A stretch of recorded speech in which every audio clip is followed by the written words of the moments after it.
Iran নয়, Saudi আরবের তেল শোধনাগারে হামলা চালিয়েছে ইসরায়েল। সৌদি আরবের রাষ্ট্রীয় তেল শোধনাগার কোম্পানি আরামকোর স্থাপনায় সংঘটিত হামলার নেপথ্যে ইসরায়েলের সরাসরি হাত রয়েছে বলে দাবি করেছে ইরান।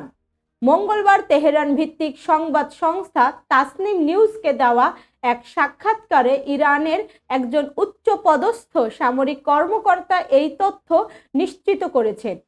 এই সূত্রটি এই হামলাকে একটি ফলস ফ্ল্যাগ অপারেশন বা ছদ্মবেশী অভিযান হিসাবে অভিহিত করেছেন। তার মতে ইসরায়েল মূলত ইরানের বেসামরিক লক্ষ্যবস্তুতে তাদের সাম্প্রতিক হামলার অপরাধ থেকে আঞ্চলিক দেশগুলো দৃষ্টি সরিয়ে নিতেই এই ষড়যন্ত্রমূলক পদক্ষেপ গ্রহণ করেছে। সামরিক সূত্রটি তাসনিম নিউজকে আরও জানিয়েছে যে ইরান ইতিমধ্যে স্পষ্টভাবে ঘোষণা করেছে যে তারা এই অঞ্চলের মার্কিন ও ইসরায়েলি স্বার্থ সংশ্লিষ্ট সকল স্থাপনা ও সুযোগ সুবিধাগুলোকে লক্ষ্যবস্তু করবে।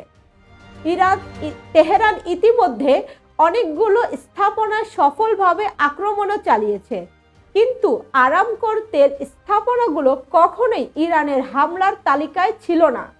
ইরান দাবি করছে যে সৌদি আরবের মতো আঞ্চলিক দেশগুলোর তেল অবকাঠামোতে আঘাত করার কোনো পরিকল্পনা তাদের নেই, বরং ইসরায়েল এই হামলা চালিয়ে ইরানকে দোষী সাব্যস্ত করতে চাইছে বলে তেহরান মনে করে। ইরানি গোয়েন্দা সূত্র থেকে পাওয়া তথ্যের বরাত দিয়ে এই কর্মকর্তা আরও একটি চাঞ্চল্যকর দাবি করেছেন।